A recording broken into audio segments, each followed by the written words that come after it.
não parar, não precipitar e não retroceder. Então dizer para esse cara, sabe quando nós vamos parar? Nunca. Nunca na sua porca vida. Né?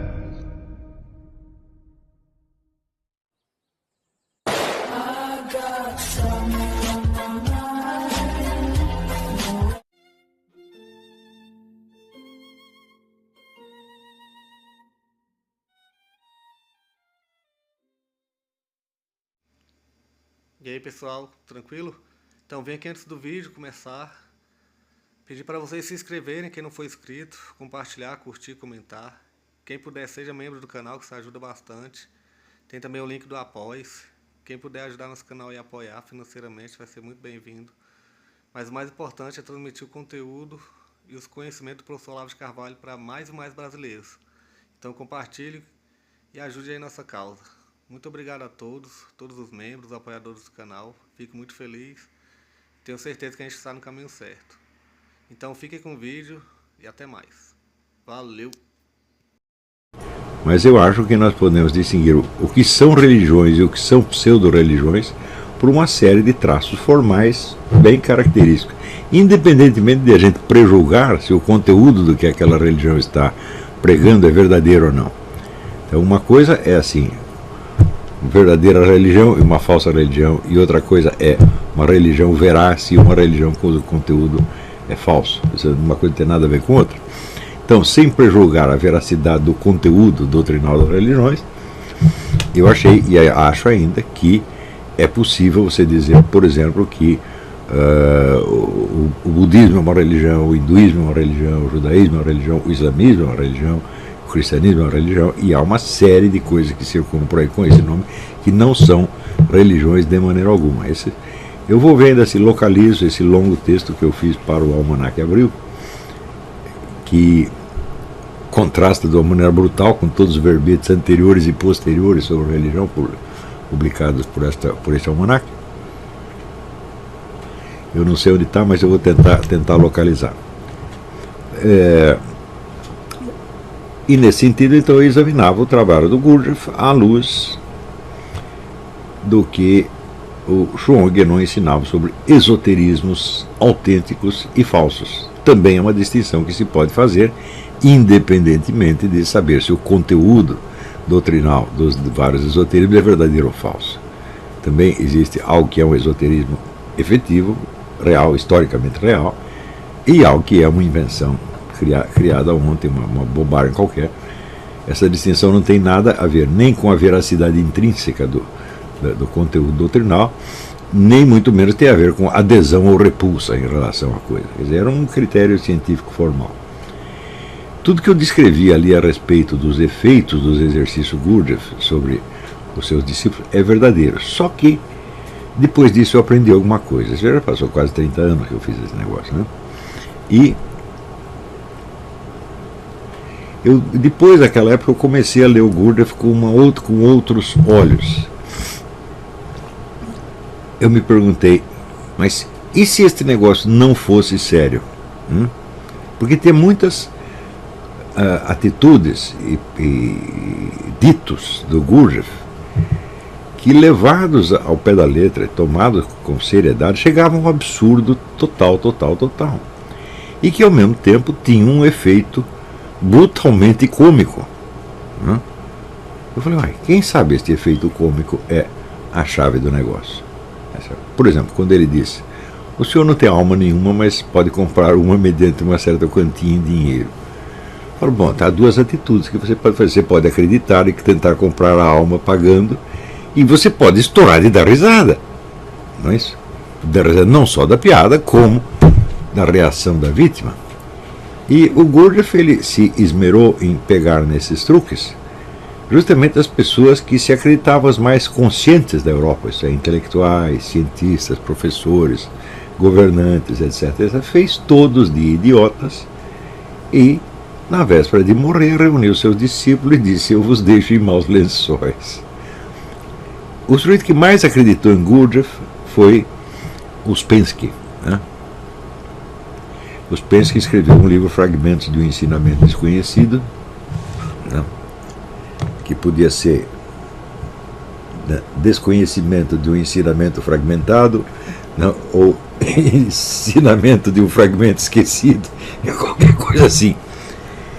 Um livro que é muito levado a sério, é considerado uma espécie de súmula do pensamento e da técnica gurdjieffiana, mas do qual o próprio Gurdjieff disse: os pense que é um idiota, isso é tudo besteira do começo até o fim. Outro episódio que me chamou a atenção, que é relatado por um dos discípulos do Gurdjieff, eu não lembro se isso é relatado pelo Louis Pauvel ou por outro discípulo qualquer, mas o Gurdjieff reuniu seus discípulos lá no castelo do Prieuré, que ele havia comprado com o dinheiro dele, e disse: bom, hoje eu vou expor aqui a estrutura do universo. E expunha durante horas todo um sistema cosmológico, cheio de equações e tal. O pessoal ficava muito impressionado, tinha muitos deles ali que eram físicos, cientistas de grande renome, ficava acompanhando aquilo assim, absolutamente maravilhados. Chegava no dia seguinte, ele reunia todo mundo de novo e dizia: não é nada daquilo, aquilo está tudo errado, e fazia outro sistema, com as equações e tudo. Depois um terceiro e um quarto, assim por diante.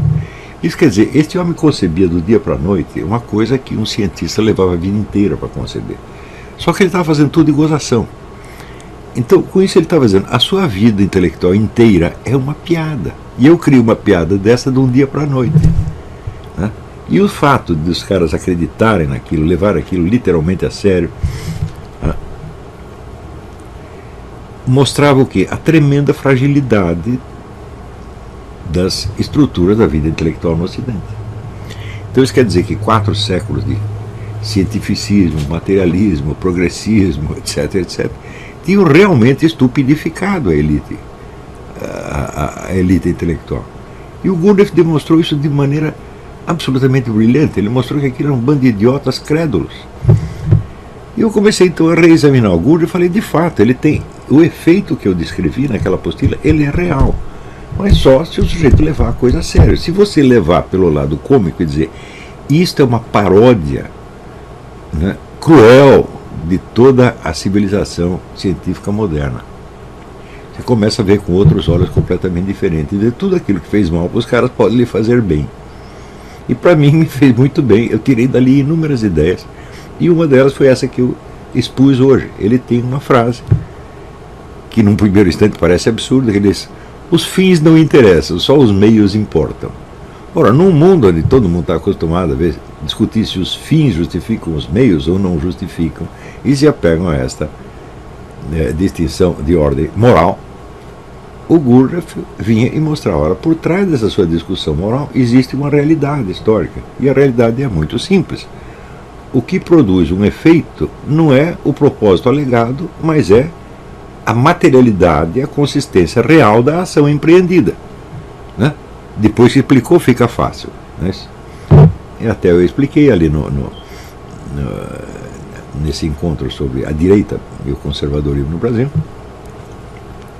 que todo esse pessoal que fica combatendo as ideias modernistas, revolucionárias e diversitárias de 68, na base da defesa da cristandade, defesa da família, defesa dos valores tradicionais, defesa do Ocidente, está fazendo um buraco na água, porque eles estão discutindo apenas os ideais alegados. Então, vamos dizer assim: você prefere o quê? Uma sociedade cristã, onde impera a moralidade, as pessoas cuidam das suas famílias,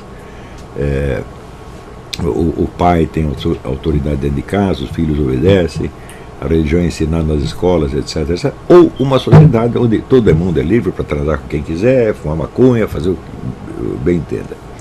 Eu vou lhe dizer francamente, as duas ideias têm lá os seus méritos, por um motivo muito simples.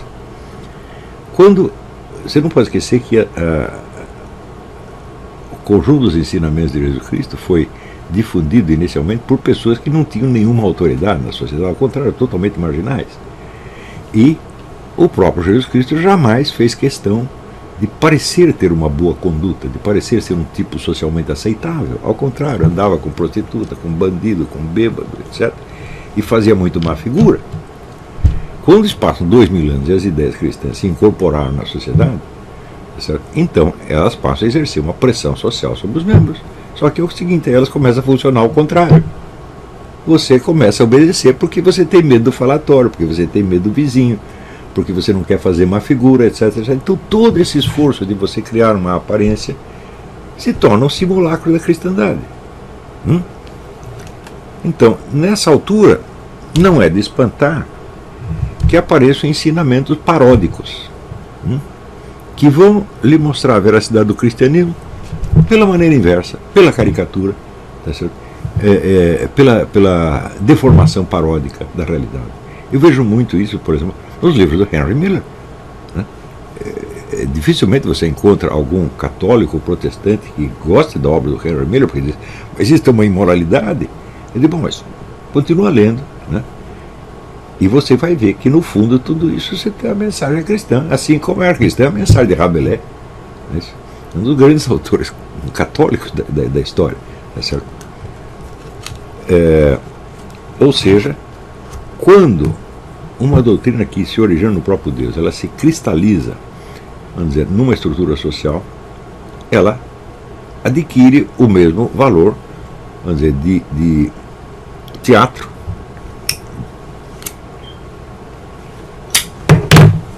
que tinha, vamos dizer, as antigas normas greco-romanas que o cristianismo destronou. É a mesmíssima coisa.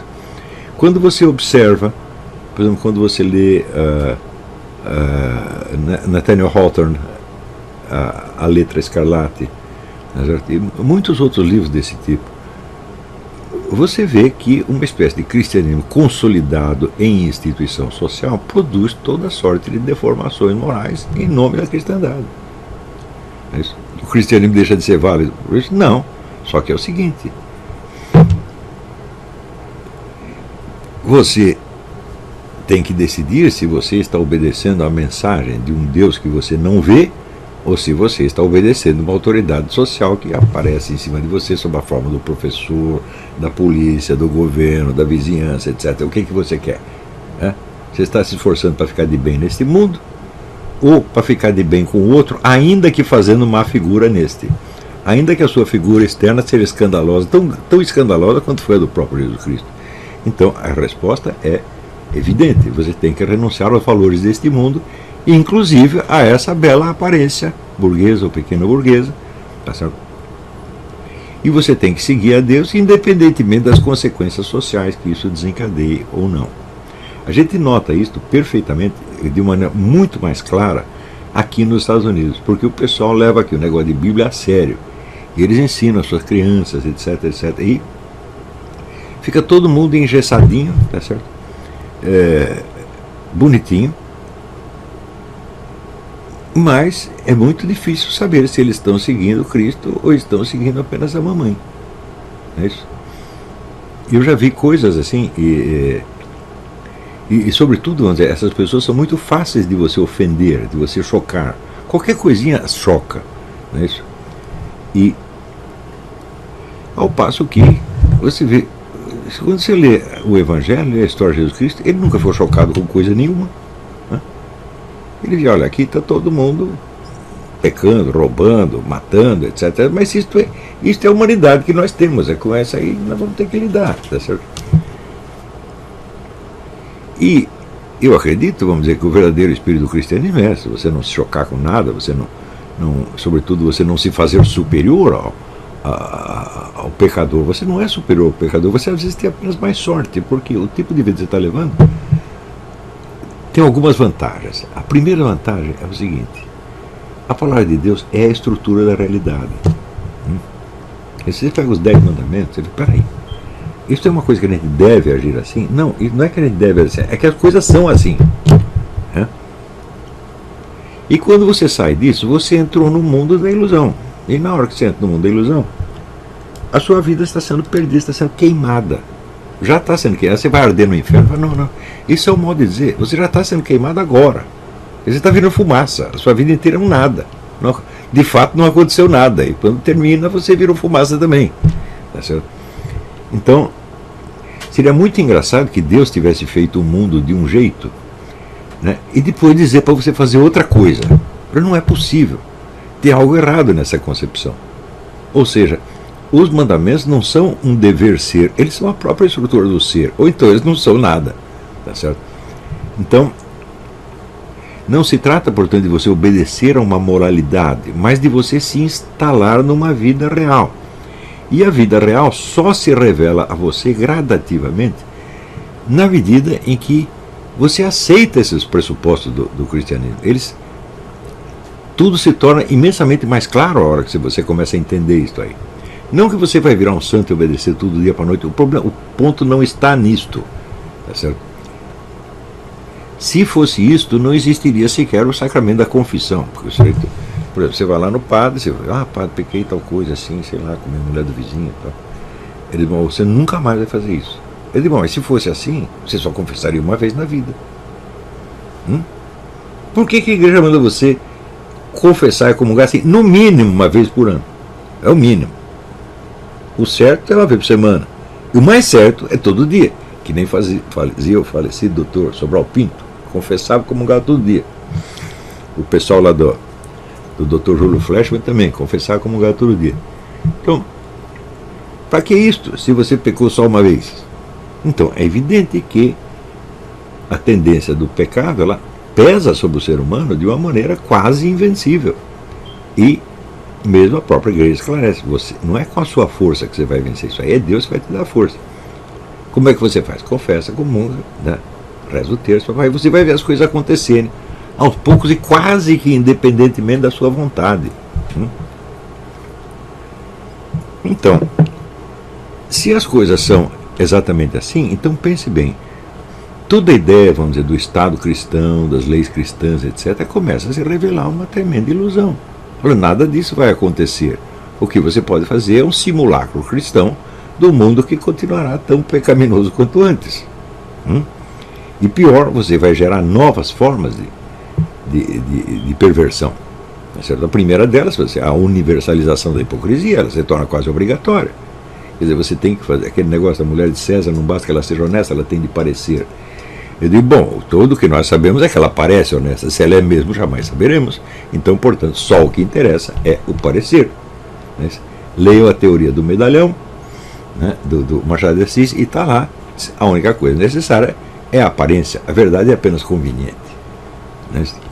Então, isso se tornou uma espécie de regra geral no mundo em que vivemos. E por isso mesmo aparecem os ensinamentos paradoxais, que à primeira vista são chocantes, malignos, às vezes aparece até demoníaco, mas pode funcionar no sentido cristão se você tiver a humildade de entendê-los por aquilo que eles são. Eles são um ensinamento paródico e não uma doutrina para ser levada a sério.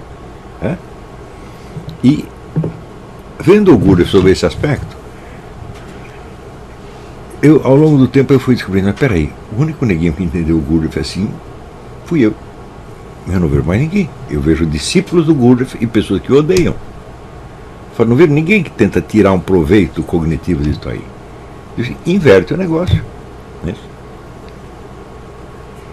E você vê o que dá, porque o Gurdjieff tem uma frase que diz: chegareis à verdade através da mentira. Isso é impossível? Não, é perfeitamente possível, desde que você estoure a mentira. Na hora que você descobre a mentira e descobre o que por trás dela, bom, você chegou à verdade através da mentira, mas não acreditando na mentira, fazendo exatamente o contrário. Quer dizer, você recebe a mentira, você diz, bem, parece que as coisas não são bem assim, deixa eu ver como é mesmo. Tá certo? E você acaba descobrindo que a coisa é de uma outra maneira. Só que agora você tem o reforço dialético da mente, porque a mente humana ela tem isso, ela funciona dialeticamente, ela funciona por oposições. É aquilo que diz o Julián Marías, a fórmula da tese, cada tese filosófica não é A igual a B. É assim, A não é C, porém B. Ou A não é B, porém C. Portanto, existe o elemento, vamos dizer, a contradição do erro, a negação do erro. É isso, a negação da negação. Isto é fatal na mente humana. Quer dizer, a verdade pura e simples, dita de maneira literal, tem pouco poder de impregnação na mente humana. Se não tem o contraste, você não vê. Assim como, vamos dizer, para desenhar um objeto qualquer, como é que você o desenha? Você desenha tal como ele aparece na realidade? Não, você sabe como ele aparece na realidade. Mas você tem que inventar linhas imaginárias em torno dele. Não é isso? Eu estou vendo aqui a Roxane, por exemplo, ela não tem um perfil, não tem uma linha em volta. Eu é que vou inventar a linha para poder fazer o quê? o contraste no papel de modo que a figura apareça. Então, você desenha a figura luminosa através da sombra, jogando com a sombra, certo? Claro que limitando a sombra ao estritamente necessário para que as coisas apareçam.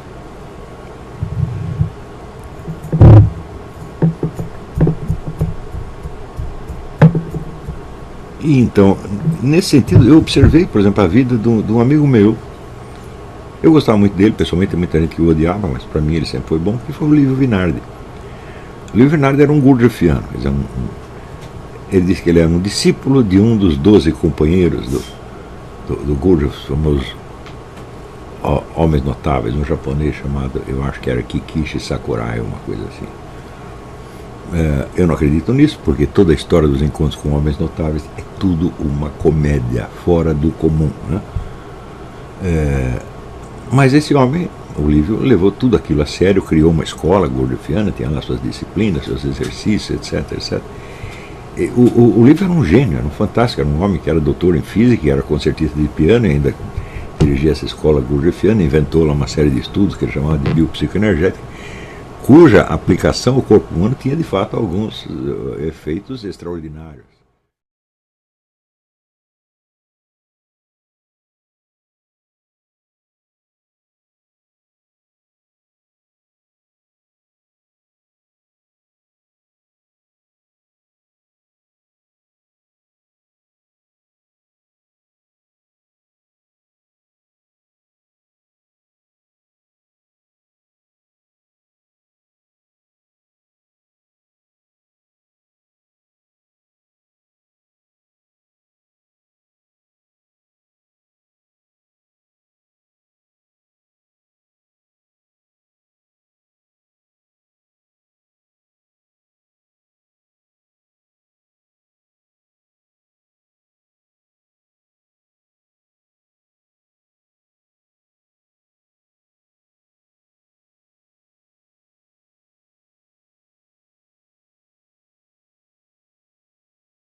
Chegamos a mais um final de uma aula, de um vídeo. Espero que tenham gostado. Quem não se inscreveu ainda, se inscreva, compartilhe, comente. Ajude nosso canal, apoie, seja membro. E ajude o nosso canal a chegar a cada dia a mais brasileiros que precisam muito do conhecimento do professor Olavo de Carvalho. Então é isso aí, fique com Deus, até o próximo. Valeu! Então é isso aí, pessoal. Que é o nosso canal. Que são alguns livros que eu já li. A maioria foi doação, mas alguns eu adquiri, professor Olavo de Carvalho. Alguns livros se perderam aí que eu emprestei. Professor Alexandre Costa. A Bíblia Sagrada. 10 lições sobre Karl Marx. Indico a não ler esse livro, que é muito ruim mesmo. Alguns pensadores aqui que realmente, como o professor Olavo de Carvalho disse, não são pensadores. Valeu, tamo junto aí. Apoie nosso canal, seja membro.